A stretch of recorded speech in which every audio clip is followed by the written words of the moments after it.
arriving in Exeter, New Hampshire, where he will be shortly meeting with supporters. This is live Road to the White House coverage on C-SPAN.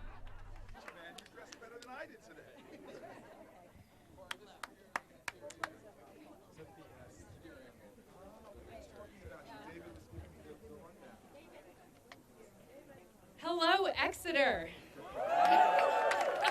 Thank you all so much for being here. First and foremost, the very most important thing, we have to thank our amazing hosts, Sue and Tom Fitzgerald. Give them a hand. We are so grateful to them, so grateful to you all for being here. My name is Brianna Murphy. I'm the Seacoast organizer for Cory Booker. And also before we get going, if you have your phone out, pull up to the text messages. If you don't have it out, pull it out. Text NH to 40203 to keep updated with the campaign. And take pictures tonight. Make sure you post them on social media and tag them with the hashtag Cory2020. So a little bit about myself. I graduated from Wellesley College in 2011 with a political science degree. And some of the first campaign experience I had was as a volunteer on Jeanne Shaheen's 2009 Senate campaign. So I'm happy to be back in New Hampshire. After college, I put law school on hold to pursue a music career in Nashville, Tennessee. And I've been there for the past 8 years working as a professional musician and singer-songwriter. I have a whole life in Nashville, but it was so easy to put it on hold for Cory Booker. So why Cory? To get personal, I am a rape survivor. Experiencing sexual violence is a kind of pain that separates you from your body. But the most powerful thing I learned about this pain is it's at its razor-sharp edges that I was able to lean in and create the space with help and support to start to trust my body again, to start to breathe and move and live and create. Our country has a common pain, but what's missing is a sense of common purpose. We are better when we help each other.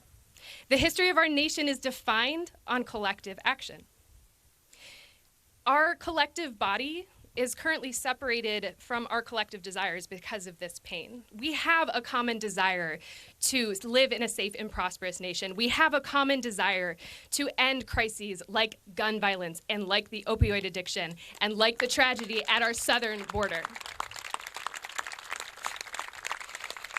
We can work together to build and to cut a new national fabric that will provide justice for all. I believe that Cory Booker is uniquely qualified to make this a reality because he's a proven fighter who has gone up against the hardest challenges and gotten results. If you had told me 12 years ago when I was sitting in my dorm room watching Street Fight that I would be here today, I wouldn't have believed you for a second, but I am so thrilled to be here, and I'm so proud to wake up every single day fighting this fight and working for this man. And I'm also thrilled, thank you, I'm thrilled to be on this team with people like State Senators David Waters and John Morgan. And I'm honored to be introducing John Morgan tonight. I'll pass it over to him. Thank you. Thanks, Brandon. Hello, Exeter. How are we doing? Everyone doing good? So I'm relatively new to politics. And I won this seat, District 23, which includes Exeter, by about 100 votes. So I have a very special thank you to say to Senator Cory Booker for being a big part of the reason that I'm able to represent many of you up in Concord today. Thanks. Thank you. So my dad had this saying that I like to share with folks. He would often drill this into me since I was a little kid. He would say, John, just remember you got to leave the wood pile just a little higher than you found it. It was really interesting that Dad chose this metaphor because Dad grew up in Berlin, New Hampshire, which some of you know is a mill town, a logging town way up north. Dad didn't have a clue which end of an axe to hold. But leaving the wood pile a little bit higher really resonates with me, particularly today in these times that we're in, because the man that's occupying the White House wants nothing more than to burn that wood pile down. So people ask me all the time, why Cory? John, why did you come out and endorse Cory so early? I love when they ask me that question because so many different ideas come to my mind. I don't know how I'm going to answer it this time. Is it going to be about how he was an amazing mayor of a tough city in the midst of one of the worst recessions this country has ever seen and came out of it being successful?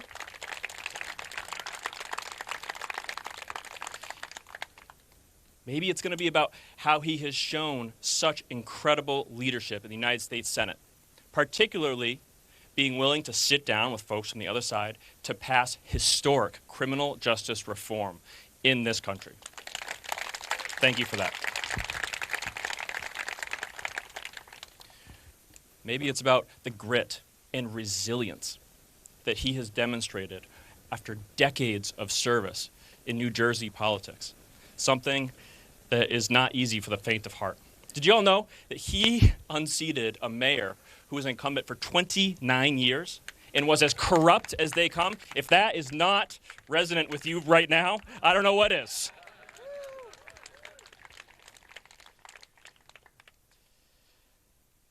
You know, one of the biggest reasons that I decided to endorse Senator Booker was because this election is about a hell of a lot more than just beating Donald Trump. It really is. This election is about who we are and who we aspire to be as Americans. I cannot think of anybody else that I would entrust that sacred duty to lead us beyond this dark chapter of our history than my friend, my brother, Senator Cory Booker.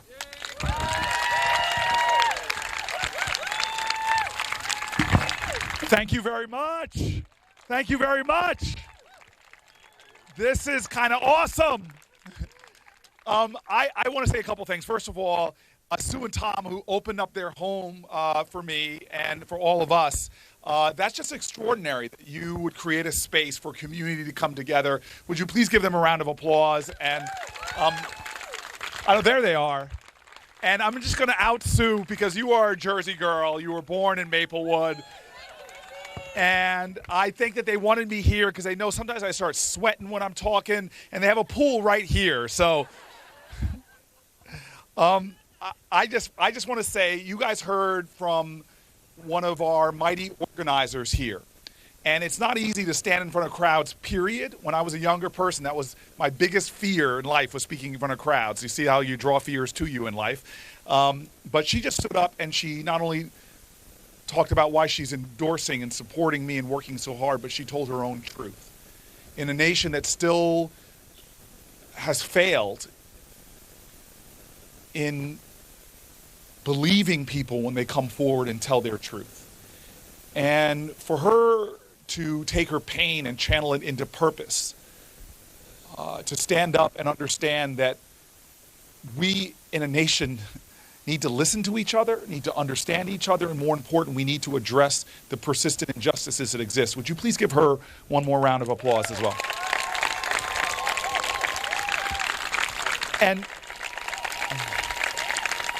And where did David disappear to? Who, there's two state senators that I love. One, it's like Silent Bob, for crying out loud. Where's David? Oh, there he is. I just want to thank David for his stepping forward and endorsing. We're the only campaign in this state now that has state senators that have come forward and endorsed, and to have them do that means extraordinary things to me. So I want to thank them. And look, we are two guys that have women in our lives that are extraordinary, but we are not afraid to say that we have a serious man crush going on. And I just want to say, Katie, are you here, by the way? Is John? She's over at the house with the kids. Been creating a vegan meal for me when I get there later on tonight. Well, John has become not just an endorser. Both these guys have become friends. He has traveled. John has gone with me to New Jersey, out to Iowa. It's just extraordinary. When you endorse, man, you don't play around. And I just want to thank you for that. And both the state senators here, thank them. All right. So You guys are in my roaming territory, Marianne. I'm sorry about this, but I just want to say this is what we're going to do. I'm going to tell you a little bit about why I'm running, and then let's have at it. Let's have open questions for anybody who wants to. Let's have a conversation. And I recognize the C-SPAN cameras are here, so not only is it the 200 people back here, but it's the 15 people watching at home right now. No, 16, because my mom is probably watching as well. It's good to have C-SPAN here and to give them a shout out as well. So look, I am running because I believe in us. I believe that we, at this point in our nation's history, cannot fall into the trap of defining ourselves by what we're against. This election, Democratic Party, we can't define ourselves by what we're against. We must talk about what we're for and who we're for. We're running against somebody who wants to make this campaign all about him. It's just not. I get frustrated, and I'm going to vent to you guys a little bit, that the number one polling issue right now is I just want someone who can beat Donald Trump. And I want to tell you right now, I think we should have bigger aspirations than that. Beating Donald Trump is a floor, it is not a ceiling. Beating Donald Trump gets us out of the valley, but it does not get us to the mountaintop. I am like you. We all come from common ancestors. We all come from a common heritage and a common history. We all know that this nation has been about values and principles. We have never been in our nation's history free of demagoguery and hate mongers and fear mongers. We come on. Every generation has had that. What makes us unique, what makes us special as a country, we're not defined by that. We're defined how we came together and overcame those things. Every generation, think about it, McCarthyism, think about Father Conklin. In fact, there was an entire political party, viable political party, that rose up using the same rhetoric as his current president. It was an anti-immigration party called the Know Nothings. But back then they were against the Irish and Italians. And we overcame them. There's no monuments to demagogues. There's no monuments to hate mongers in our country. We overcame them by talking about who we are. Did we beat Bull Connor in Birmingham by bringing bigger dogs and bigger fire hoses? No. We overcame that because we call to the moral imagination of a nation, the consciousness of a country. This election is not a referendum on one guy in one office. It's a referendum on who we are and who we must be to each other. And we are all here. We are all here not because of the worst of our traditions. We're here because of the best. Because of common sacrifice and common cause. People who looked at the lines that divided us, like our race, our religion, our family orientations. No, we are here because not of the lines that divide us, but because of the ties that bind us. Because people understood that we should elevate leaders who understand that you can't lead the people if you don't love the people. That we are a nation, that patriotism is love of country, but you can't love your country unless you love your fellow countrymen and women. Now let me tell you, don't get me wrong. I have a bunch of people probably leaving here, he's just this new age guy. No! Love is not a sentiment. It's not a kumbaya feeling. Love is action. Love is sacrifice. Love says that if your kids don't have a great public school to go to, my kids are lesser off. If your family doesn't have great health care, my family is lesser off. Love is understanding that injustice anywhere is a threat to justice everywhere. And I'm telling you, let me tell you right now, this tradition, we all have stories like this. Let me tell you real quick. 50 years ago this summer, my parents were trying to move into my favorite new state. This is my second favorite new state. And they tried to move into New Jersey, but every time they showed up in our northeasternmost county, they would see a black family come into these neighborhoods with great schools, and the real estate agent would meet them and make up a lie. Oh, this house is sold. Oh, this house was pulled off the market, and my parents were in distress. And so what did they find? They found a group of activists that, no exaggeration, look a lot like this crowd before me. They were diverse folks, mostly white folks, who were patriots, who got together like we are on weekends for their country, and they said, I'm sorry, we're going to welcome the stranger, that we are not a country of hate. We're not defined by the darkness, we're going to always be defined by our light. And they set up a sting operation. I call it a conspiracy of love, where they basically said, hey, go out and look at a house. And if you're told it's sold, we're going to send a white couple right behind you to pretend like they're home buyers. And that's what happened. The volunteer white couple, for the house I grew up in, my parents were told it was sold. Volunteer white couple came from behind, or after my parents left, found out the house was still for sale. They acted like they loved the house. Oh, look at this molding. Look at the grout in the bathroom, for crying out loud. If this grout could shout. And they put a bid on the house. The bid was accepted. Papers were drawn up. A closing was set at the real estate agent's office. And at the day of the closing, the white couple did not show up. My dad did. And a volunteer lawyer. And they walk in to confront the real estate agent. This should be the end right now, but guess what? It's not. Because the real estate agent was so upset, he didn't just capitulate and say, you got me. No, he stood up so angry that he punched my dad's lawyer in the face. And he sicked a dog on my dad. And let me tell you, as I was growing up in this beautiful home, every time my dad would tell this story, the dog would get bigger.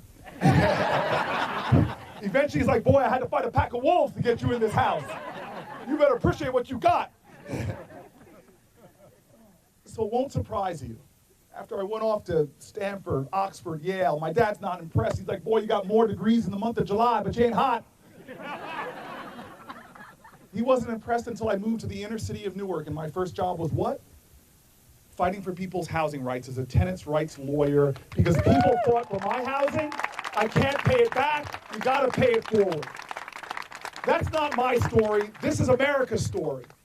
We stand up for each other. We invest in each other. We believe in each other. We know we're not like other countries. No common religion. We're not a theocracy. We didn't all descend from the same family tree. We're not a monarchy. We believe in each other, founded on the ideals that if we stand together and work together, if every generation fights to put more indivisible into this one nation under God, then we can do incredible things. We can define ourselves in the spectrum of humanity. And every generation did that. Heck, 50 years ago, we were not only beating Jim Crow, but we put human beings on the moon. I'm running for president because I believe in us, and I believe that in our generation, we can defy gravity too. But we cannot forget. That means seeing each other, standing up for each other. We still have a nation where we haven't fully established through our laws what most Americans believe, that health care is a right, an American right. And we're going backwards.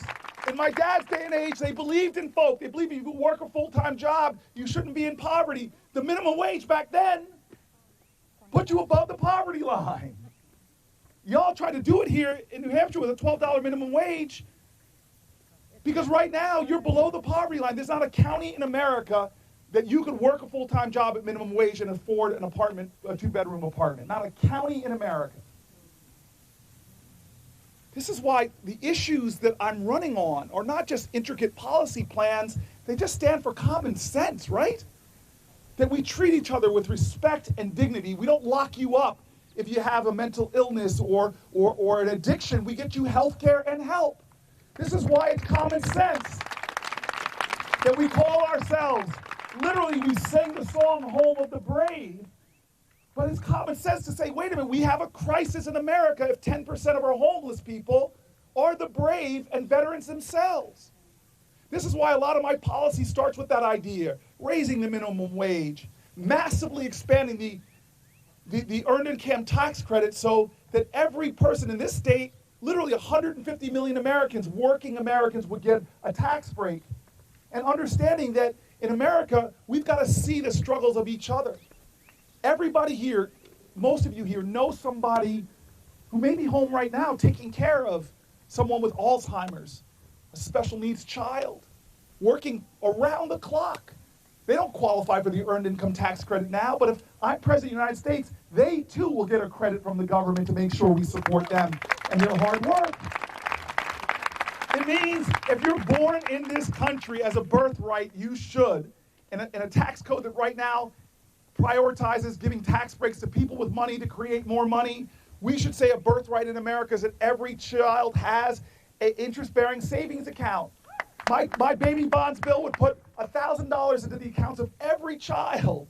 And then based upon the income of your parents, you can get up to $2,000 in that account. By the time you're 18, the lowest income Americans would have upwards of $50,000 to invest in college, to invest in buying a home, starting a business, doing the kind of things that people who've looked at this bill show you.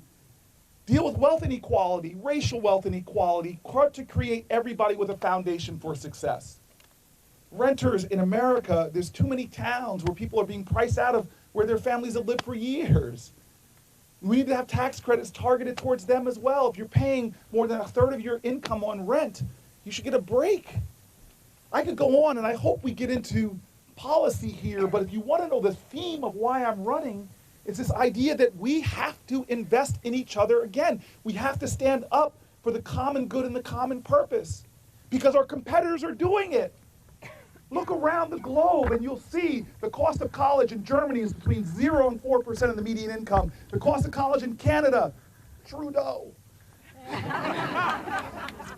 That hair, so threatening. 7% of median income to go to college. Here in America, between 50 and 60%. Our competitors know that, hey, if you want to see the most valuable natural resource in a global knowledge-based society, it's not oil, gas, or coal, it's our children. And so they invest. We used to be the best educators on the planet Earth, but now other countries are out investing in us. I stand for things that are just common sense. Other countries are doing it. We're the only industrial nation that doesn't have paid family leave. Because the other countries understand if you're going to raise great children, you've got to prioritize them. Other countries have universal prenatal care. We lead all industrial nations in infant mortality and maternal mortality because people don't get the health care they deserve. We are one of the nations that doesn't have universal preschool. We've got to start stepping back and thinking about what happened to us. Let me give you an obvious example that y'all can relate to. We have watched over the last decades China built 18,000 miles of high-speed rail. And the busiest rail corridor in North America goes between Boston and Washington, D.C., and it runs half an hour slower than it did in the 1960s. And you all in this state are still debating commuter rail down to Boston. We used to understand that the fight in this country is for common cause, common purpose. It's that old African saying that says, if you want to go fast, go alone, but if you want to go far, go together. And so I'm telling you right now, I want everybody here to think about your head, and this is an election where you want to kick the tires and see the policy plans. Hell, I'm listening to all my other colleagues and learning a lot of things. We all have different ideas that are valuable, but this is a campaign that's not just about the head, it's about the heart, it's about the spirit, it's about the soul of our country. And that's why I got to do some truth telling. If a candidate only tells you what you want to hear, you should think he's selling you something. I want to be honest. I have a different campaign strategy. If you all want somebody who's going to fight fire with fire, it ain't me. I ran a fire department, not a good strategy. I was walking into a Iowa town hall. I'll never forget this moment. I'm about to bound onto the stage, so psyched. We had hundreds of people there. And then this big guy sees me. He comes over to me, big guy to big guy. He sees this former tight end, former All-American football player. You know, the older I get, the better I was. And he puts his arm around me and he goes, dude. And I go, yeah. He goes, dude, I want you to punch Donald Trump in the face. And I look at him and I go, dude, that's a felony. And I challenged him, stick around. And let me show you how we beat folks like Donald Trump. A guy that wants us to fight him on his terms and his turf using his tactics. That's not how we're going to win this election. Martin Luther King once said something so profound. He said, what we have to repent for in our generation is not the vitriolic words and violent actions of the bad people. It's appalling silence and inaction of the good people. We are the good people. The majority of this country, don't lose faith in us. This is a referendum on us. This is a time where we can't just focus on one guy, because in communities like mine, as the only United States senator that lives in a low-income community below the poverty line, my community needs a lot more than just beating Donald Trump. with lead in our water. You guys know this with PFAS. There's 3,000 jurisdictions in America with children with more than twice the blood lead levels than Flint, Michigan. People on my block who work full-time jobs and still have to go to the bodega in my neighborhood and use food stamps to feed their family. These are issues going on before Donald Trump. 7 people shot in my neighborhood just in the last 2 weeks. Boston just had bloody stretch. These problems are not bigger than us. But I'll tell you what gives it strength. It's not just the demagogue in Washington. What gives us strength is that we're tearing ourselves apart as a country right now. There is a tribalism that literally, if you look at the Russians and their tactics and strategies, I see this in intelligence reports, they know to undermine our democracy is to divide us against each other. And this is why I'm running for a larger movement than just one office and one person. I'm running for the movement of our nation to continue the cause of our country, to try to unite people and create a new American majority. And that doesn't mean all Democrats. A new American majority means that we can reach out to independents. And hell, even some of the Republicans, we need everybody on board that we can get because the work of our country is too urgent. The crisis is too great. From climate change to the immigration crisis at our border, these are problems that cannot be solved with one faction against the other. We need to unify into a bigger majority in this country that gets back to common sense and common cause. And this is the story I want to end with to that note. What I'm all about, what motivates me to run for president, what excites me every single day that I get to come out and talk to folks about who we are and the truth of our past and the promise of our future. And this really is not a new story because it's the second half of the story I already told you. You see, I got to the Senate and I decided to do what a lot of senators do who have a high sense of self-regard. I decided to write a book. And if your name is Booker, it's a lot of pressure, y'all. You have to understand that. I mean, come on. And so I decided to go back to find the activists like you all who met on weekends like we are and fought for housing rights of black families moving in their neighborhood. And I'll tell you what, the head of that group, the Fair Housing Council, was a woman named Lee Porter, and she was really easy to find. Because at 92 years old, she is still the head of the Fair Housing Council up in Bergen County. And now she doesn't represent black folks, a lot of black people now in our town. She represents same-sex couples. She represents Americans with disabilities who are still denied justice in our country. She represents Muslim couples. Because to her, justice has no color, no race, no orientation, no religion. It is one justice, one nation, one love. And when I go talk to her, she confirms a lot of the facts of the story. It was not a pack of wolves, people. And I asked her to confirm more things. She said, look, you really need to talk to the lawyer who organized everything. And I go to find him, and he's a retired New Jersey state judge. And I call him up, and we have a conversation. And then I suddenly get all the questions needed for my chapter in my book. But then he says something to me that shook me and reaffirmed my life's purpose. Life is not about position, guys. It's about purpose. And when he told me this, I was so inspired. I said to him, why would you help black families move into your neighborhood, sir, when you just told me you were struggling to make it? You had just come out of law school. You'd started a business. You were barely making ends meet. I just got to understand why at a time of fears of white flight, fears of real estate prices going down, why would you do it? And he said to me, Cory, I remember the moment I made the decision. And I go, the moment? He goes, yes, it was March 7th, 1965. Now, some of you might know the date, but when he said that to me, I didn't know what that moment was. And so he explained, he goes, Cory, I was sitting at home at the end of a long week, just sitting at home watching TV on my couch. I do that too. I usually hang out with my two best friends, Ben and Jerry. But this guy's watching TV. Now, some of you young folks don't remember this, but we used to be a nation with just like 3 channels, okay? And then at 11 o'clock, what would happen? Shut down. You'd have like, you know, the first we'd play the national anthem and then it'd be over. I said this to a high school in Nevada and the kids were like, looked like they were shocked. They're like, what did you guys do? And I'm like, we found things to do. We had higher birth rates back then.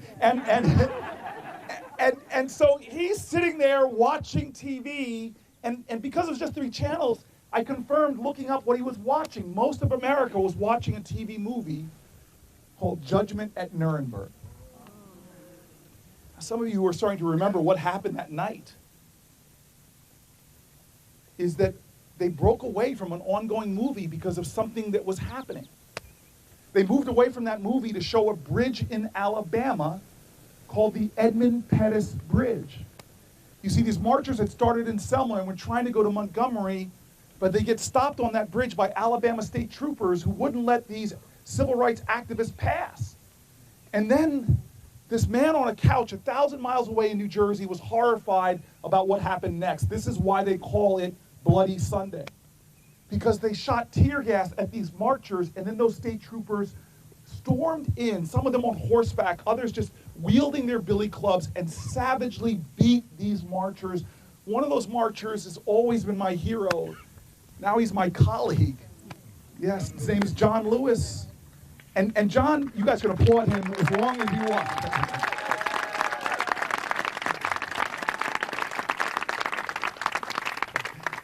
Congressman Lewis is one of the most regal yet humble men I have ever met in my life. And he says to me about that day, he goes, Cory, I shed a little bit of blood on that bridge.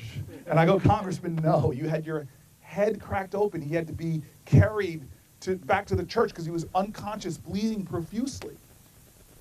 And so what did a white guy on a couch 1,000 miles away do? Did he just sit there and say, that's a shame, somebody should do something? No.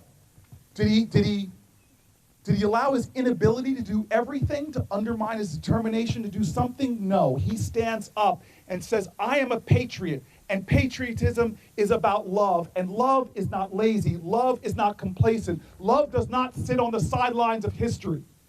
He said to himself, I can't afford a plane ticket to Alabama. I can't close my business for one day, but you know what? I'm going to do the best I can with what I have, where I am. And he said, he did the calculation, I could afford 1 hour a week of pro bono work. And he calls around to see who needs some help, and he finds this young woman named Lee Porter who's like, hallelujah, thank you. And the two of them start working together. And he says 65 turns to 66, turns to 67, and he organizes other lawyers, and now they get these sting operations going. He goes 68, turns to 69, and he goes, Cory, I remember the day I got a case file handed to me of this family trying to move up from the South, looking for hope and a place to live and to raise their kids. And he goes, you know what the 2 names on that case file were? And I go, no, sir. He goes, the names were Cory and Carolyn Booker, your parents. I would not be a United States Senator. I wouldn't be a candidate for President of the United States of America if it wasn't for these connections that exist between all of us. Our history is a perpetual testimony to the achievement of the impossible when we recognize our power, our purpose, and our connection. This election cannot be small. It has to be large again. This election can't be reduced to getting one person out of one office. It needs to be elevated. It needs to be about who we are. And I want to tell you right now, if we are willing to show that kind of revival of a more courageous empathy, if we are willing to have a revival of civic grace, if we're willing to see each other and invest in each other and stand with each other again, then we as a nation are not going to wallow in the valley. We know where we are going. And if I have my way, if you all have your way, then we won't just beat Donald Trump. We will rise to the mountaintop. Thank you, everybody. Thank you. All right. Thank you. All right, let's have at it. I'm going to go first with the L's. I'm going to go with Laura, and I'm going to come back here with Lauren. We'll see if the or the in is better. I don't know.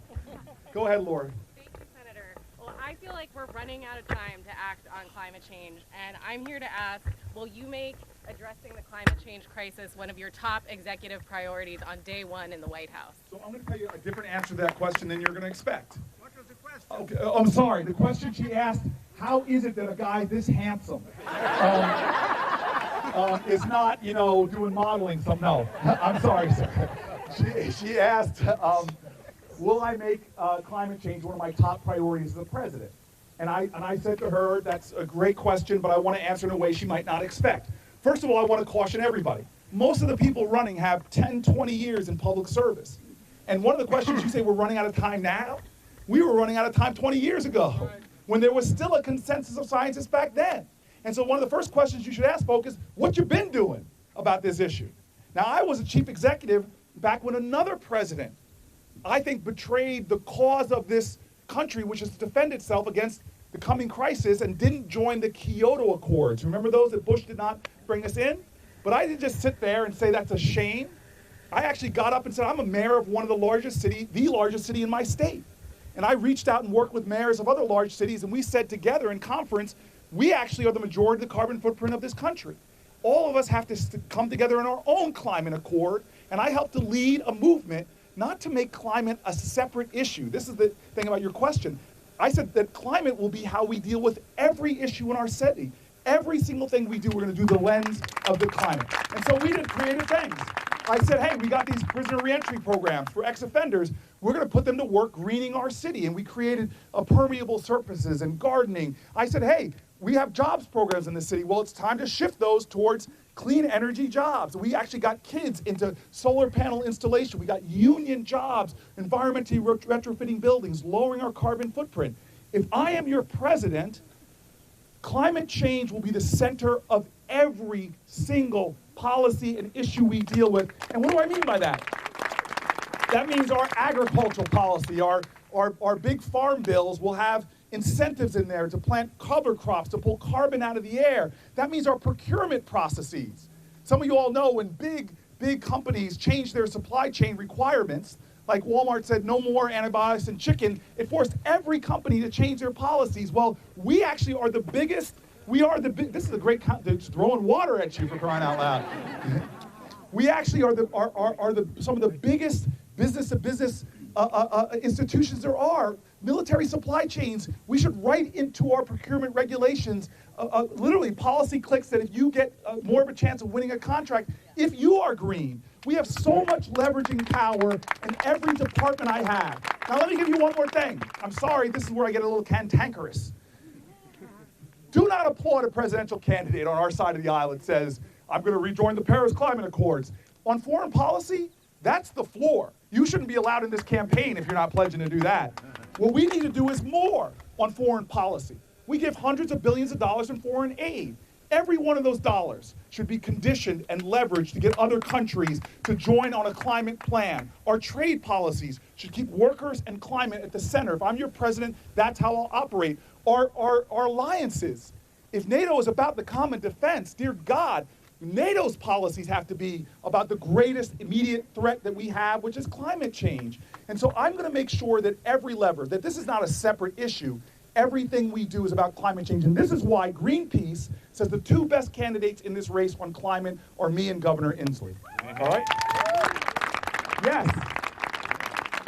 So, first of all, Jersey rocks. Oh, what town in Jersey? I grew up in Millburn. Oh, right. And neither one of us would have been able to join a single club in the town where I grew up. Yes. And most of you don't know, the first people that ever felt a burn in America were people in Millburn. Go ahead. It's a great town. Yeah, it's a great town. Sorry, that's the second to last dad joke I'll tell in this. Go ahead. So I have two separate questions, both equally important. One is my 14-year-old who's not here with us today would ask you this herself if she were here. She would like to know, since she can't vote for the next president of the United States, what your plan is to make sure she's not gunned down before she graduates high school. Okay, and ask me your second if you can. My second question? Yes. So we know that the current Senate Majority Leader, we don't need to use his name, has been blocking judicial appointments, not just at the Supreme Court level, but at all levels for the 8 years of the previous administration, and then forcing through all sorts of really unqualified and extremist judges at all levels, including the Supreme Court. I want to know what you're going to do to protect our judiciary. Those are two great questions. So let's deal with the latter first. I'm so sorry. She asked me, she wouldn't mention the person's name. She treated him like Voldemort or something like that. But she basically said that Mitch McConnell is blocking judges, and what can you do about to preserve the judiciary and reclaim balance in our judiciary? And then the next question, which I'll get to in a second, that I've heard from too many mothers in too many places from my own block is, what are we going to do about the horrors of gun violence in our country? And so the first one, again, if I only said to you guys the easy things, then this would not be a real conversation. I worry that the Democratic Party doesn't understand the work we have before us. Presidential candidates have got, be careful if you hear anybody say, only I can solve these problems, or elect me and these things will go away. I'm not running to be a savior at all. I think we are each other's salvation. And the reality is when you see what's happening with the courts right now, they've been plotting this slowly all the way since Roe v. Wade to get to the day that they can now to threaten a woman's right to make her own decisions with her body. And so my message for us as Democrats is, we have to understand that the salvation that we have is doing the work of turning states blue. And I'm one of these guys that believes that Texas is a blue state. If you look at the demographics, but we're not doing the organizing. Georgia is a blue state. You saw the extremes that they just went through to beat Stacey Abrams, trying to do kind of voter fraud and other tactics. We can fight back in those states. In order to do this, we have to start getting Democratic majorities in the Senate. And that's hard work, but we can do that. And this is the thing that I'm running to be. I'm not running to be the one guy that's going to get everything done. I'm running to be the leader of our nation, but before I even swear the oath of office, the leader of the Democratic Party. And what I believe we need to do is start investing a lot more in the long-term work it takes to begin to hold, like frankly, my parents' generation, that had permanent majorities in the House and the Senate for decades. I mean, Tip O'Neill seemed to be there for the entire generation of folks, because we used to have parties that appeal to union folks, to inner city folks, appeal to small business people and farmers. We've got to get back to doing the work, to building this party and reaching out to people, okay?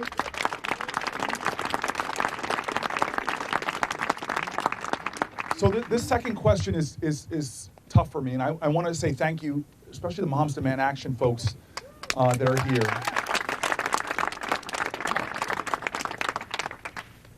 So one of the reasons why governments are formed is for the common defense. And you look at every war in our country's history, from the Revolutionary War to the War of 1812 Weren't they to the same war? What's that? Weren't they the same war? They were not. That's what Trump thought. Oh, I'm sorry. I was about to say, no. One George Washington was flying fighter planes. Yes. And the other was just a drone war, sir. World War I, World War II, Korea, Vietnam, all of those wars we've had in our country combined, less people died than died in the last 50 years due to gun violence in our country. We are seeing levels of carnage in our country that are unconscionable. And when I talk about terms like more courageous empathy, the revival of civic grace, we were at a point in our history, all throughout our history, that when we saw people dying, innocents dying, we used to change federal laws. When 4 girls died in a bombing in Birmingham, it awoke the consciousness of a country, and we changed laws. At the shirtwaist factory fire in New York, the workers' conditions were horrific, and women got trapped in those buildings and threw themselves out windows, dying on the pavement. It awoke in the consciousness of this country, and we changed laws. And now, people are gunned down in a church in South Carolina. We do nothing. People are gunned down in a synagogue in Pittsburgh.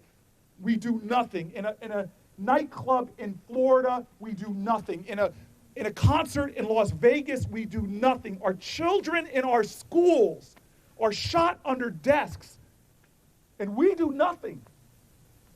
7 people killed in my neighborhood. Shahad Smith last year killed on my block, a kid I watched grow up with an assault rifle. We do nothing. I am sick and tired of people only offering thoughts and prayers. I was taught in my church that faith without works is dead. And I'm going to tell you right now, if I am your president, this is personal. I've sat at the side of somebody and tried to stop them from bleeding to death from gunshot wounds. I've seen shrines in my community on sidewalks to children who've been murdered. I've been to too many funerals as a mayor of parents through the unimaginable reality of having to bury their children who died from gun violence.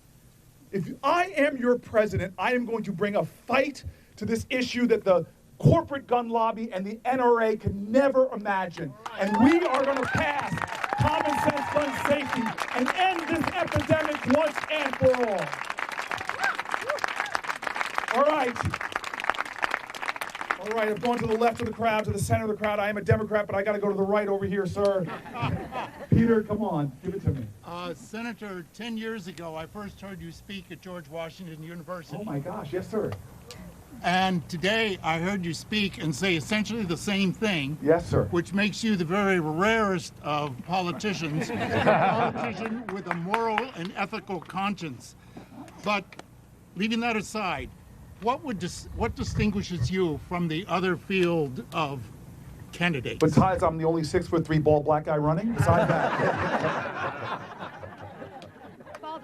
I mean, literally. I mean, we've had a president with creative hair. It's time for one without hair at all. No, that's a really good question. What distinguishes me in this field? And it's one I want to answer right up front. First of all, I think that John said a little bit about this, is nobody has my resume of experience. I was a chief executive already of my state's largest city in the middle of a recession, and we not only had extraordinary success, we had historic transformation. We're now going from 60 years of population decline, tax-based decline. By the time I was going to the Senate in 2013, our city was going through its biggest economic development expansion in 60 years, tens of thousands of jobs being created, population growing again, supermarkets and food deserts, small business entrepreneurial programs that were thriving. We did incredible things, including our school system, which was under state takeover, but we transformed it to now the top school system in America for beat the odds schools, high poverty to high performance. And then, John, I'm sorry, Senator, to steal your lines over and over again, but the next thing I did on the resume was go to the United States Senate, where the cynicism tried to hit me over the head with a 2x4. But I said, there's just no way. I'm not surrendering to this place being broken. I'm going to use my creativity and fix it. And I'm going to try to attack those issues that don't have enough champions. Like the fact that we are 5% of the planet's population, but we have 25% of the planet's prison population. And this hasn't been ever all the time. It just started around the Reagan era, where suddenly our prison population went up from 1980 till now 800%. And not only do we have 1 out of every 4 incarcerated people on the planet Earth, but for women, 1 out of every 3 incarcerated women on the planet Earth. And what we do to people, we put children in cages for solitary confinement, which most psychologists say is tantamount to torture and permanent damage. We shackle pregnant women. And so when I got to the Senate, I said, my faith tells me, who are you to the most vulnerable of people? How can we have a criminal justice system that treats addiction, trying to arrest our way out of addiction, arrest our way out of mental illness? So I went to work on criminal justice reform. People told me it couldn't be done. But I started building the coalitions, working across the aisle. And I'm so proud to say that the only major bipartisan bill to pass underneath this president was a bill that I led on the Senate side of Democrats. And I'm happy to tell you, in that bill, we banned the shackling of pregnant women on the federal level. We banned solitary confinement on the federal level. And so my resume speaks to itself. And I tell you, if you're looking for somebody with that kind of experience, chief executive, getting things done in Congress, I'm your person. But I'm going to go further than that, because you started with this idea. I hope people here are here with your heads, but I said also, come with your heart, come with your spirit. This is an election about values as well. And I'm sorry, I am running in this election not to demonize other people. I will fight against Donald Trump. You all have seen me fight in the Senate against the confirmation of Lindsey Graham in the Kavanaugh hearings. I know how to fight. But at the end of the day, the leader that we need has to be someone that can heal, that can bring people together, that can create that new majority. And I'm going to be the candidate that distinguishes himself in this race because that's what I talk about everywhere I go, because I believe values matter. And at a time that we've had moral vandalism coming from the White House, it's time that we have a moral leader that can heal our country again and set an example. All right, back row, sir. I'm a member of the Teamsters Union, and we and many of the other unions in this country, a lot of our members are struggling with the pension crisis. Multi-employer pensions, a lot of them are in trouble, and I just want to know what you plan to do if you... This isn't complicated to me, I'm sorry. If we just put forth billions and billions of dollars, this is before I got to Congress, to bail out Wall Street, to bail out big financial firms, how can we be a country when pension plans that affect thousands and thousands of hardworking people who showed up every day, the kind of folks that take a shower at the end of the day, how can we leave those folks to have to retire in poverty? And so I am a person right now, you don't have to wait till there's bills right now to solve this crisis, you know that. I support those bills, and if I'm president, I will not leave union members in the fear and insecurity that they have right now. We will bail out those pension funds, okay? All right, I'm gonna go to an ACLU voter. Okay. You guys are awesome.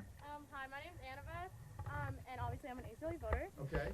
So I'm gonna ask you about ICE. ICE is responsible for the largest... Oh, I was hot. I thought you were gonna say, I'm gonna ask you if you would like some ice. The second and last dad joke. So it's the largest immigration detention system in the world with little to no meaningful oversight, which costs $8 million taxpayer dollars every single day. Non-citizens in detention include asylum seekers, longtime U.S. residents, and green card holders. As president, will you commit to reducing this system by at least 75%? So she asked about the detention facilities in our country for immigrants. A significant number of them are private institutions that profit off of the incarceration of others. And so many of the people there are some of the most vulnerable people, not just from our country, but around the planet, who often come in this country seeking asylum and end up in these kind of detention facilities. So just about 2 weeks ago, I put out a plan to radically eliminate a significant number, I would say much more than 75% of these facilities, because we don't need them. Now understand me, I'm not a person that stands back and criticizes. I've been to the private immigration detention facilities. I've been to the private prisons that house overwhelmingly people who are immigrants. And to me, they are abjectly a violation in many ways of the very fundamental values of our nation.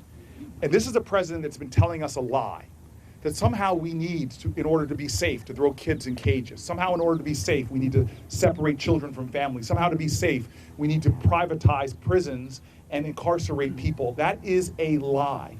We can have a system that protects our borders, keeps us safe, but also affirms our values. And as you said, you brought in the economic reality of it. I can show you the data. When I was mayor of a city in Newark, I used to always say, in God we trust, but everybody else bring me data.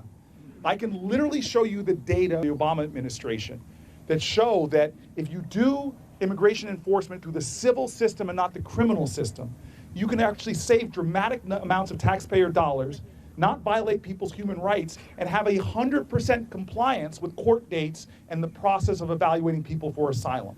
We are being sold a lie right now that is making us less safe, undermining our values, hurting our economy, and taking away law enforcement resources and targeting the people who are no threat when it should be targeted to the people and the challenges we have that are. And let me say this for final thing, because it's a weekend where we have a president using fear to go after people who are all around the country right now. We have blended families. People who are undocumented that are married to an American, that have children that are Americans, and we're beginning to tear families apart, permanently damaging those children who have a parent sent away to a foreign land. And it's worse than that. You have, in my city, I know police departments, local police departments. Right now you have police officers griping because they used to get cooperation from immigrant communities, but now people are afraid to come and report crimes. I was in Nevada with a 14-year-old who said that her friend was afraid, an American citizen born in this country was afraid, a teenager, to report an assault because they were afraid that their parents would have to show up and they're undocumented and might be deported. This environment of fear right now is making us less safe. is undermining the strength of our communities, is hurting our economy, and I will change this, you can be sure, okay? All right, so we said last question, but back there in the blue and white, you're gonna be the penultimate question. And since Alice right here she's smaller, we're gonna consider you a full-blown question, but I'm gonna use the grace that you would inspire you can't let me not answer her question, all right? Erin runs my campaign here. Would you give her a round of applause? She runs my campaign in New Hampshire. All right, Erin. 2 questions in the way back. Can you yell so the folks in the seats over here can hear you? Do you plan to institute a carbon tax and increase emission standards for businesses? Things like paper factories and stuff like that. I think they can do better, and they're not. I don't think they can do better. I know they can do better. I still remember, I shouldn't say I remember this. It's actually a long time ago. I was too young, wasn't paying attention to anything but Atari. The auto manufacturers fought seatbelts. I mean, I could go through the various companies that said they couldn't do something until they had to do it.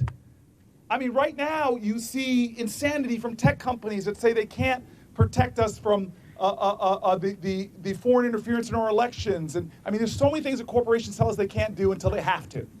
And so one of the things I'm going to do is reverse what Donald Trump did and restore the Clean Power Plan.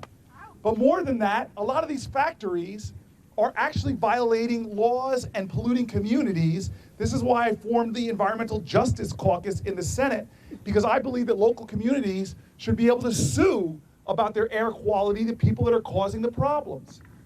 Now, to your issue on pricing on carbon, this is actually something that's different between me and the whole field is not of one consensus. I do not think we can meet our climate goals without somehow pricing carbon. Now look, I'm open to the different ways of approaching this, making it revenue neutral, reinvesting the resources, but this is simple to me. If you are putting pollutants into the air that are causing problems, you are literally externalizing your costs onto the rest of America or humanity and internalizing your profits. And unless you find a way to do what is a free market thing, the free market says the value of a good, this microphone, should entail the full costs of that good.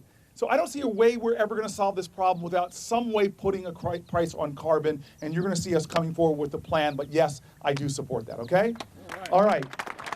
Alice, how are you? Alice, do you want to use the microphone? No. No?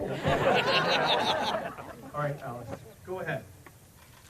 If you achieve uniting America, would you go on to unite the whole world? Good question. Okay, so first of all, Alice, that was a great question. Second of all, I admit my insecurity. I'm a little upset you got more applause than I've gotten so far. I am so happy you're not 35 years old because you would run for president. I don't know if you all know that the 2020 elections don't stand for the year, it stands for the number of people running. So Alice asked a powerful question. She says, if you succeed in uniting our nation, will you unite the world? And I really think that's an important question because we have a lot of conflicts going on around this world. And we have a president right now, Alice, that has this thing he calls America first, but clearly, looking at what he does, he's saying America alone. He's isolating us away from leadership and really creating more difficult problems. We already talked about the Paris Climate Accords. All our allies are in it. The rest of the world is in it. And we step out of it. We saw this with the challenges with Iran. We had a deal in which so many people were in that deal, our allies, and instead we stepped out of it, and now we see Iran racing to get a nuclear weapon, putting the region in peril. So Alice, I want you to know something. I'm one person, and even if I'm the most powerful office in the land, I pledge to you I'm going to use that to unite the world, but Alice, I'm looking at you, who just had the courage to stand up in front of about 200 people. You are more powerful than you know, you're smarter than you believe, you are more capable than you imagine, and you have the potential to help to unite our world as well. I know, you can definitely applaud her for that too. And the great thing about human history is we've seen how individuals have been able to change nations and change the world, from Nelson Mandela to Martin Luther King. We see it in our own country is just histories of great women who've transformed this nation as well, like Susan B. Anthony, like one of my heroes, a woman named Ella Baker. So I want you to know that I'm going to do everything I can to unite the world, but my question for you, I got to reverse it, is will you help me? Yes. All right, let me do this. Yes. Somebody check the Constitution and tell me how old my vice presidential candidate has to be. All right, let me do this, because I'm really serious about this. Look, I'm so honored to be able to run for president of the United States, and I really believe that we have a campaign. And by the way, can some of my volunteers and people raise your hand if you're interested in helping or supporting? I see Braxton back there. I see a whole bunch of people here. Go talk to them about how you can get involved. Go to CoryBooker.com. But I want to be clear with you right now. I told you about life is about purpose, not position. I have a bigger purpose here than just my one campaign. Because like you, I have a lot of worry about our country right now. I always say, if America hasn't broken your heart, you don't love her enough. And I'm brokenhearted about the things I'm seeing. And my sense of urgency is much bigger than my ambition. And I tell you, these are despairing times. But I learned from a woman on the 5th floor of the projects that I lived in for about almost 10 years, who lost her son to gun violence in the lobby of the building I would move into. And she taught me that hope is the active conviction that despair will not have the last word. We all must be people of hope. And the challenge I want to leave you with, again, I'm not just coming here trying to tell you what you want to hear. I'm putting a warning label on my presidency that if you elect me president, I'm going to ask for more. Because clearly what we're doing over the last 5-10 years hasn't been enough. I'm not going to ask you to put up with more, to be embarrassed by your president more, to suffer more. I'm going to ask you to get involved more, to find more ways to make a difference, to lead with kindness, to reach out, to restitch, to reweave the fabric of our country. And so I want to leave you with a challenge. Whoever you support, I hope you go to my folks to help support them. I hope you go to CoryBooker.com. Give me $1. But really what I hope you do is you leave here with more of a sense of conviction than you came. And this is how I want to put it to you. And I want to give credit to my older brother, who was working at a college down in Memphis, Tennessee. And when I went down to visit him, he brought me to the Civil Rights Museum down there. And he wanted to show me the Lorraine Motel where King was shot. And he brought me there not in a mournful moment. He brought me there to inspire me, because he knew what would happen. Because when I got there and I looked down and I see what they chose to write on a stone right there where King was slain, he knew it would have this effect. It gave me chills. And I read there was scripture. Now, it had nothing to do with religion. I'm a person of faith, but I would much rather hang out with a nice atheist and a mean Christian any day of the week.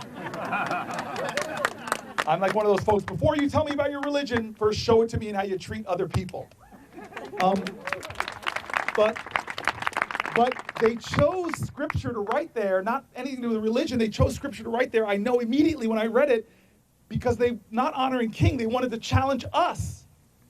And what they wrote there was a scripture from Joseph's brothers before they saw the guy with the coat of many colors and grabbed him to kill him, and they threw him into a pit. Now, we know, America, I don't have to explain it to you all, we're in a pit right now. We're in a pit when public school teachers have to reach in their own pocket, even though they've got mounds and mounds of debt, to pay for things for their children who show up to school without the material needs to learn. We know we're in a pit right now where people who have children with special needs don't have the resources to provide for them. We know we're in a pit right now when there's senior citizens who work their entire career and find themselves in poverty when they retire.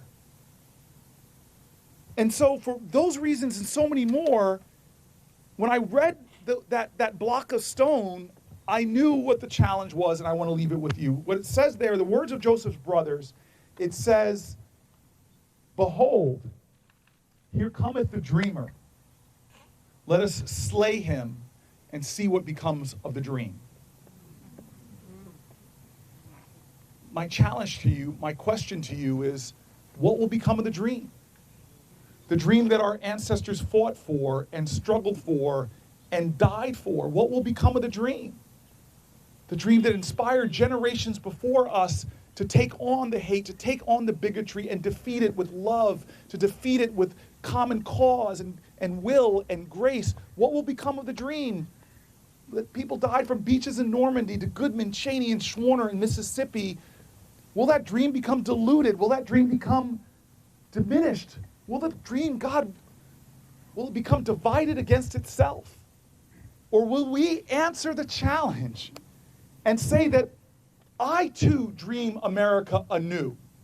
That I am going to make sure that we in this generation dream bold dreams and courageous dreams and defiant dreams once again.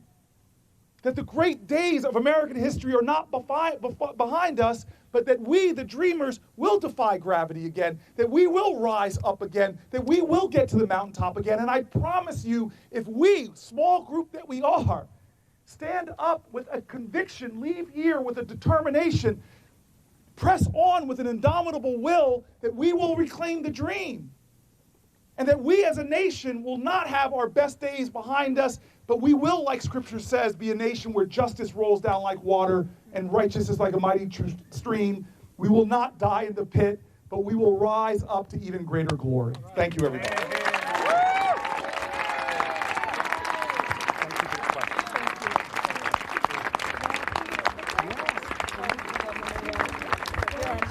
All right, I'll stick around for selfies unless you guys want to declare this a pool party and everybody jump in. Man. Wow. Thank you so much. Gabby, what's great? Is that me with my love seminar? It's the first year I had perfect attendance. All right. Gabby's working to change the world. Gabby's goodiesforgood.com. She bakes treats and donates all her money to charity. Oh my God, you are amazing. Yeah. Thank you. Also, I will get my name to all your staffers. If you ever want a dinner, no press, no publicity, just quietly in our home, we'd be honored to have. Oh, thank you very much. My husband's a town manager. We can't officially endorse anyone outside our house, just inside. Thank you. All right. Hey, thank you. Thank you. It's been 3 hours. Yeah. Come on. I'll sign it. Here, just scan your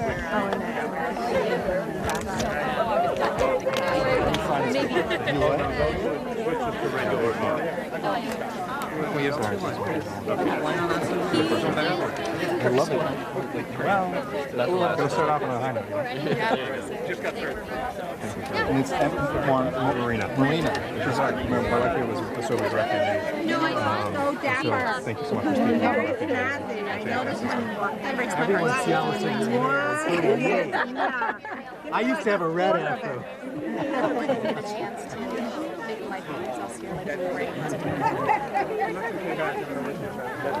Big bug bite. Thank you guys. Thank you so much. Yes, thank you. It was a real pleasure. Thank you for telling the story. Great America. Thank you. Thank you. 2 weeks ago. Thank you, brother. Thank you for coming. That means a lot to me. Come on, we'll use your camera. I'm trying to figure out where the best light is here. Okay. Me too. Mom, no, I think it's right here. Just slide a little bit further in. Exactly. You just light on your face.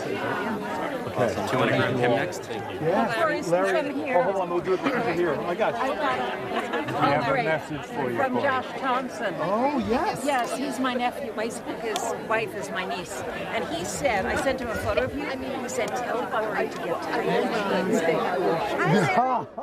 Tell him that's a good thing. Cory, good to see you. Thank you so much. Larry Booker. Nice to meet you. Thank you. Can I shake your hand? All right, brother. Thank you for being here, man. Who's this with you? Coming in picture, you three? Yeah. Sure. You know Marnia, don't you? You know Marnie, his sister-in-law. Yes. Come on, turn around Larry, here. you Let's gotta have a get picture taken. Larry, let's get a picture. So go 1, 2, And let's 3. bring out my brother. Perfect. Thank you. Thank you so much. Good luck. Thank you. Good luck. Thank you. Thank you so much, Larry. Thank you. All right. Okay, come on, dude. Mark from Stanford. Mark, I recognize you right away. I gotta give you a hug. Hey, listen, man. Going this way. Thanks for what you're doing. Keep it up. I'd like to talk to you online or somewhere just a little bit because I'm in Northampton, but we can chat at some point. Please, let me get my hug. Sure, but listen, keep up the good work. Thank you. Thank you. We appreciate it. Don't leave without getting me getting your cell phone number. Yeah, I'll do it. Okay. What's your name? Let's look at the kids first. These are all my questions. I will be back here multiple times. Helen. Oh, are you going to do one with your dad? All right, come on. Get in here. All of us. All right, here we go. Look up, everybody. Thank you. Thank you guys so much. We all have questions, but we will. Yes, please do. Okay. Hey, guys, are you guys on the way in? So she's from New Jersey originally, first of all. What town are you so from? she's a huge fan. Hamilton is a great town. Come on, let's get this. You guys rock. Thank you for being Awesome. here. Thank you. Thank you. I had a question about the minimum wage and things of that nature, but I guess I could save that for a different day because you're busy. Okay, good. Yeah, definitely. Yes. Thank you for answering my question. I would love to get your photo. Thank you. so much. Yeah. Thank you so much for supporting LTV. Come on. I love you guys' shirts. Come on. Yeah. You've been a climate champion. Thank you so much. Yeah. Oh, thank you all. Thank you.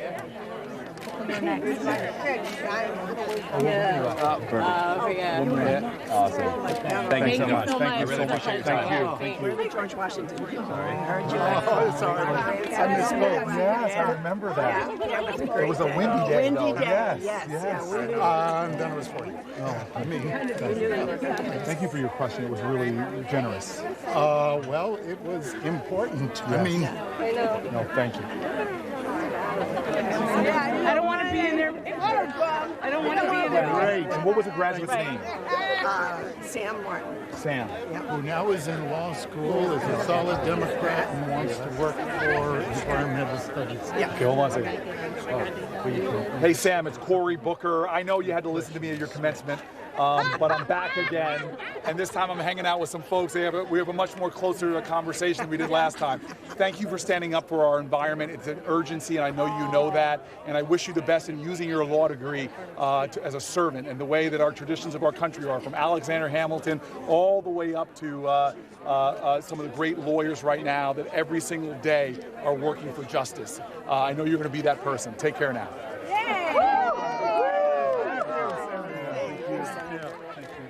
Thank you for being here. I'm my mom. I'm a second. I know. Sorry. Who is this? Second generation Italian. Oh, that's it. They grew up on the shore. Let's get a picture. Come Had on. to do that. I got you. Let's see here. Right there. And now we got it. Yep. Thank you so much. Thank you. Can you say hi to? Oh, actually, say hi. I got it. All right, you know what you're doing. I know what I'm doing here. Yeah. Oh, you got a picture? Hold on. Hey, Olivia, it's Cory Booker hanging out with your mom. Just in case you don't know this already, she rocks. Take care. Thank you so much. Good luck.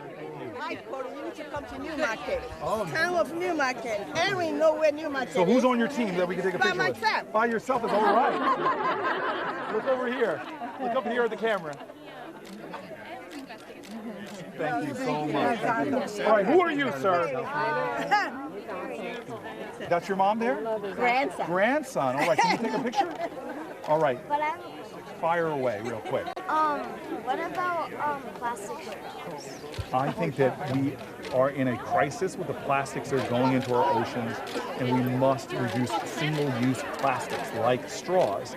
And I'm proud of towns and local communities that are taking this issue seriously, often from the advocacy from young people, to do things that will really reduce the usage. So I'm all for reducing usage, figuring out ways to make us less reliant on things that are just hurting our environment, okay? So can we get a picture? Just you and me first, and your grandmother and you? Okay, can I lift you up real quick? Okay, all right. All right. Who's your favorite teacher? You got one you like? Come on, give me just one. One teacher. Miss Amata. Miss Amata. Miss Amata, it's Cory Booker. First of all, thank you for what you're doing to inspire and educate our children. But this guy, one of your students, tells me you are a great teacher. So thank you also for inspiring him. You're trying to prepare him to lead in the future. I'm just trying to get him to shave his head. I don't know if I'm going to be successful or not, but I wish you all the best. Hope to meet you in the future. All right, Mom, get over here. Grandma, I'm sorry, get over here. All right, thank you, man. Hold the phone. I'm going to drop you real quick. All right. Hey, how are you? It's a pleasure. It's my pleasure. Thanks. Thank you for being here. Thank you. Oh, it's my pleasure. Really my pleasure. Hi. John Morgan told me good things about you. Oh, he's the man. Yes. Thank you. Awesome. Thank you. Thank you. You're the man. We are the people. Yes, Yeah. yes. You really moved me. Oh, I'm so grateful. Thank you for being here. Yeah, that was wonderful. Oh, thank you, Michael. Yeah, the three of us? Yes, we're going to put her in the middle because Okay, she good, should be the good center idea. of attention. You got that right. You got that right. One more. Thank you. Thank you all for being That was here. I'm really so grateful. inspiring. Thank you. Thank you very much. Thank you very much. Hey, you are amazing. Seriously. What grade are you in? Going into 4th. You're going into 4th grade. That's fantastic. Who's this? This is Lily. She's my twin. Oh my gosh, Lily! It's such a great thing to meet you. You guys have a great family. Where's your mom and dad? Are they here? I'm Sarah's friend, Alice's Hi, mom. Sarah. Thank you. But our dad's at home. Your dad's at home? All right. Well, does he know that 3 incredible women in his life are out here creating news? He does. All right. Should we get a picture of everybody? Okay. Let's do it. Okay, hold on. I'm going to get on my knee here. I'm sorry if I tripped anybody back there. Shoot this way. Okay, really quick. What's Dad's name? Paul.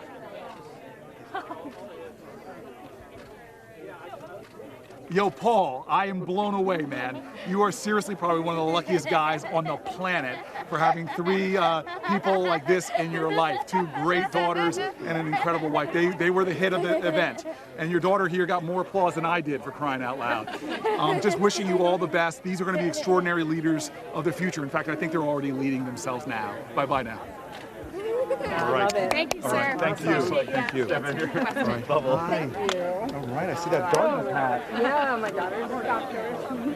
All right. We love you. Thank you so much. Thank you. All right. Hi. Hi. Let's say vote like your rights depend on. They do. Should we get a picture? Yeah, can the... Yeah, you can get your crew in. Come on, Sarah. Truly inspiring. Oh. I'm voting. This is my first election. Oh my gosh, I'm so excited. I hope I can be your first. Yeah. Thank you, guys. Yeah. Thank you so much for I'm coming. Very inspiring. So great. Thank you. Thank you very, Yeah. very much. Hi, Melissa. Hey, I want to know, it's easy to love us, but how do we love the trumpeters? That's what I want to hear you talk So, about. I mean, I think it's so important. It really is. Because I've had a few really hard conversations, and I look, just need some help. No, I need help too. It's tough days. And look, I learned from my parents to love even those who hate you. And I see the best examples of our history. People sitting at lunch counters who didn't fight back, who found still ways to extend love. If you read Martin Luther King's letters from Birmingham jail, it's all this testimony of love even in the most difficult circumstances. And I think that often that doesn't mean, people think love means surrendering to people's injustice or capitulating to their acts that are not just. So I think you can be tough, you can be strong. But being strong doesn't mean you're mean. Being tough doesn't mean you're cruel. Right. And often how we have conversations with people are really important. Yeah, so I'll thank keep you. on doing what I'm doing, I Oh, guess. thank you. Please. It's hard, but You're very inspirational, Oh, so thank you. You are inspiring me right now.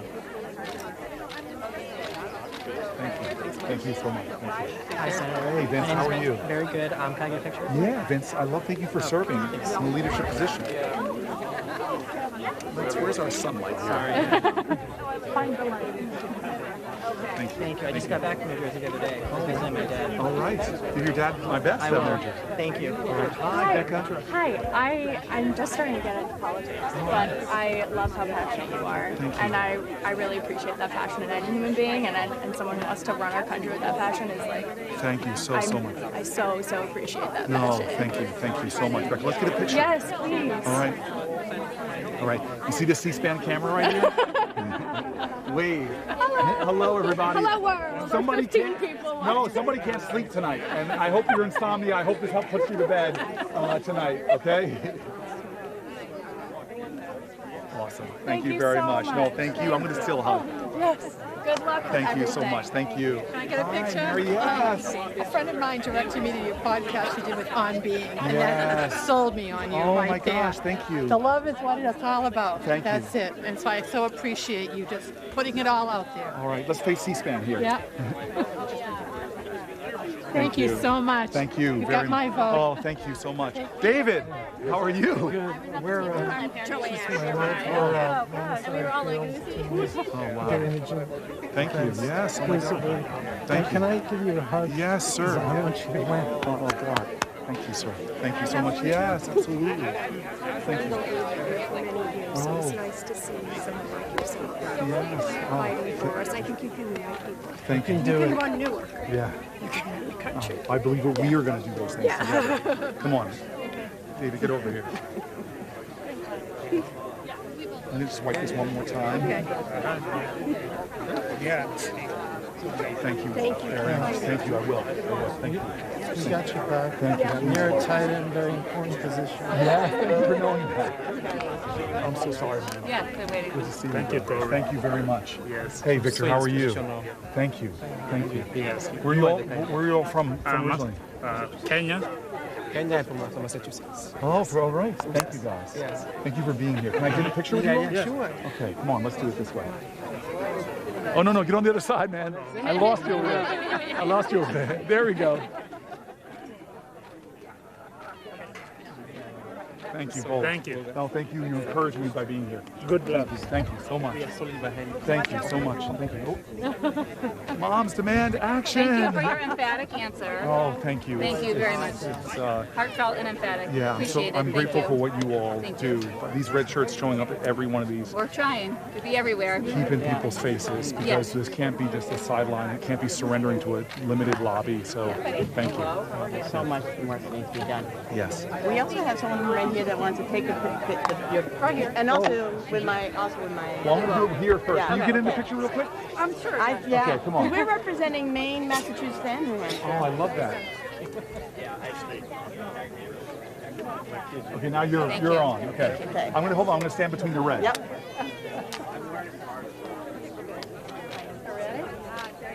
Thank you so Great, much. thank you. Thank you. Thank you. Very much appreciated. My name's Shauna. Lindsay Lastman is my sister. She told me, yes. Family is, thank you so much. She's amazing. She is amazing. I just met her a year ago. She'll have to tell you the story. It's a crazy story. What? It's a nut. I'm gonna ask her that You're going to story. ask her, and she'll Yes. tell you. And we talk all the time. And Is it 23andMe? Or, it is. yes. Yes. Exactly. These are stories I'm starting to hear more and more. They're amazing. Yes. So I met my brother at 24 years old. I never knew he existed too. So we 40 years old. Okay, We found wow. each other, and so yeah, I am a middle school administrator thank and you. here in New Hampshire, and Well, let me get the picture. I would love to get a You are picture. Amazing.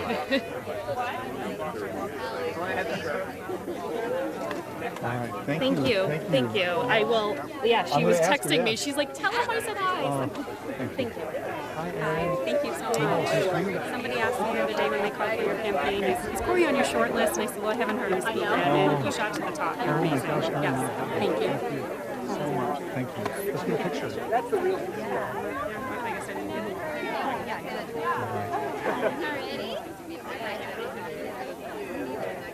Thank you so much. Thank you so much. Are you married? I am. What's your husband's name? Sean. Yeah, of course. Hey, Sean, it's Cory Booker hanging out with your wife. I'm so grateful that she is here. Where the heck are you? No, I'm joking. Just hoping to get a chance to meet you in the future. She's just really encouraging me with her spirit and kindness, and I'm just wishing you and your family all the best. Thank Thank you so much.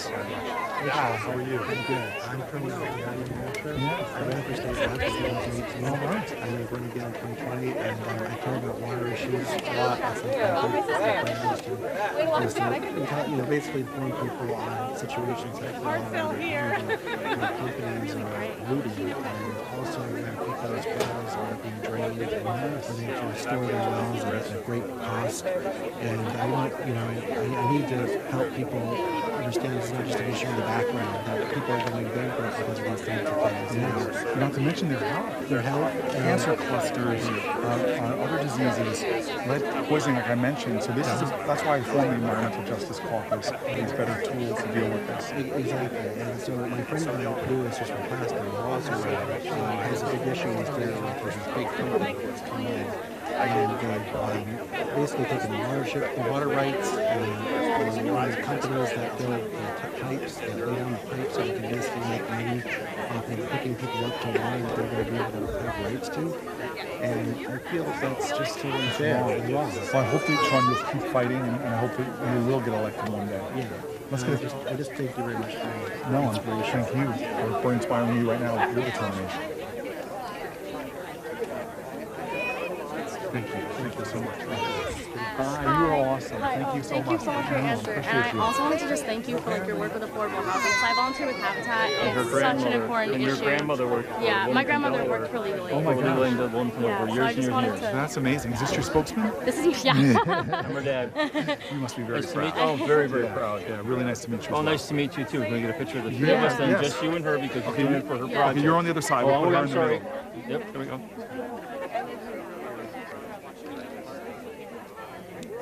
Okay, and What then kind of just you two. project? Oh, I'm just like collecting pictures of candidates. And she's working for the she's volunteering for the ACLU. All right, hold on a quick second. So you're collecting pictures with candidates. Yeah, I am. And how many candidates have you gotten? Probably like 7 or 8. Okay, am I the tallest candidate? Yeah, I think so. I saw Beto yesterday. Oh, darn it. Okay, how about this? This one I hope I can get a yes for. Am I the baldest candidate? Yes, yeah. I am the baldest candidate. All right. Well, I'm so happy you're so engaged in this presidential election and putting your heart and spirit and head into finding the best candidate. And more importantly, you asked some tough questions that I think everyone should have to step up and answer. So I hope I can earn your support over time. But in the meantime, it's just an honor to stand with you. Not that I'm a proud dad, but she's also interning for Planned Parenthood. Oh, right. Oh, my gosh. You are such an activist. And you have a proud father. She's graduating in December. And congratulations. Oh, my God. Thank you so much. Very much. Thank you. All right, ready? Sir, you get to hold the book. What is the book? I got a picture of you in the book. Consuming Government. Hold on. Let me just see what Oh, this is... I'll explain it in a second. Ready? Yes. Picture. All right. Okay. So remember your father's lawyer? Yeah. This is what Brianna and her mom get in here. Get rid of All right. So what's broken is the people. He chose to do something. We got to get the American people to choose to put more time and effort to manage all the government. So the book is to try to fix the people to be a catalyst, so we're more responsible citizens for the biggest thing we buy every year, which is government. So it's a different way of looking at things. There's a survey in here. I'm going to give it to Aaron. Yeah, please do. So you. And there's some things you can try. Steve, is that your name on the book too? Yeah. When you write it, they do that. Yeah. At least your name's not Booker. That's a lot of pressure. No. You were amazing. Thank you. You really were. Thank you so much. It's an honor to intro you. No, I'm so grateful. Can I go online and listen to your... Yeah, you absolutely can. Okay, so what is it? Just look up Brianna... Bree Murphy. Bree Murphy. Yeah, Okay. but I wanted you to meet my mom. Hi. Oh, what an honor. Can I hug you? Yes. Oh, thank you. It's an honor to hug you. It's my honor. What a courageous, incredibly powerful woman you raised. I'm grateful. Thank you. Yeah, thank you. Yes, and thank you for the work that you're doing. No, what makes my work possible is having people sacrifice for the cause like she is. So thank you very much. How many kids do you have? Just, oh my gosh. She's All a right. miracle. Yeah, yeah. Well, can we get a picture? I love it. Thank right. you. Is Kevin around? Because I want him to get a picture. I want you in the middle, Mom, between the two campaign workers. Perfect. Thank you so much. If Kevin comes back, I would love to get an official campaign picture. Yeah, Kevin's right here. Oh, Kevin, let's get this picture because I want to get it printed maybe. All right, here we go. And 1, 2, 3.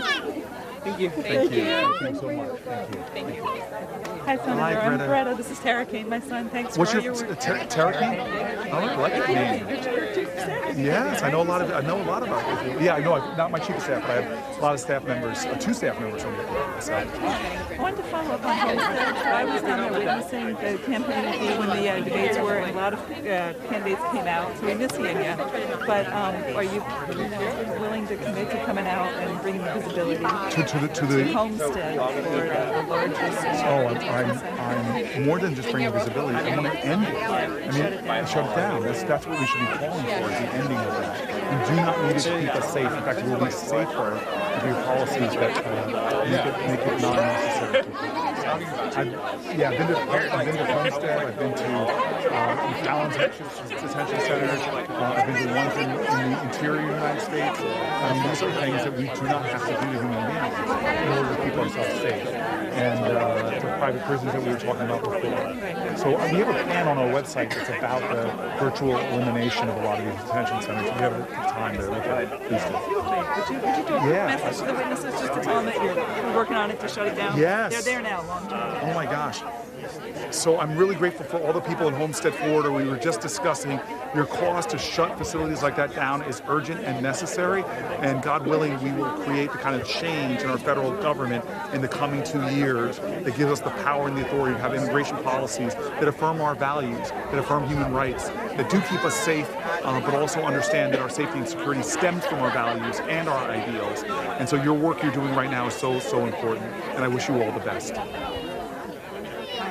Thank you very much. Thank you. Yeah, of course, man. Of course. So how old are you now? 13. All right. All right. Yeah. Do you have a favorite teacher? What name? Give me a name. You don't know? Now that he asked me. Okay, we'll do it another time then, man. I want to record the message right. All right. Congratulations. Hi, Hi, how are you? Hi, I'm good. I have my friend here. She couldn't join you today. What's her name? Pierce. I'm doing really well. Where are you? She just got off work. Okay, so first of all, I want to take a screenshot. Okay, hold on. We gotta get this. Thank you. All right, there we go. And I hope to meet you sometime soon. Oh my God, absolutely. Did she give you? What kind of feedback did she give you about how I did today? I actually haven't read any of the text messages. Okay. I'll catch her Well, up. I'm hoping that the review is good. Let me know, okay? All right. Hey, can I hang up with you so I can take a selfie with your camera? Yeah, of course. Okay. All right. Bye now. Thank you so much. Oh, you kidding me? Thank you. Hold on. Just do this. Just do this. Just do this. Just do that. Thank you. That's okay. I am so sorry. C-SPAN's got to go away because the battery light is flashing. Do you want to say anything to C-SPAN audience? C-SPAN audience. Bye, C-SPAN audience. All right. Take care. Third rest stop, Vince Lombardi. I didn't cheat either. I didn't cheat. I thought you were going to go to Walt Whitman. That's not bad, though, right? 3? That's pretty good. Better than most. Great. Inspiration. Thank you so much. And as he finishes up tonight, Senator Booker will be holding similar meet and greet events tomorrow in Plymouth and Pelham, New Hampshire.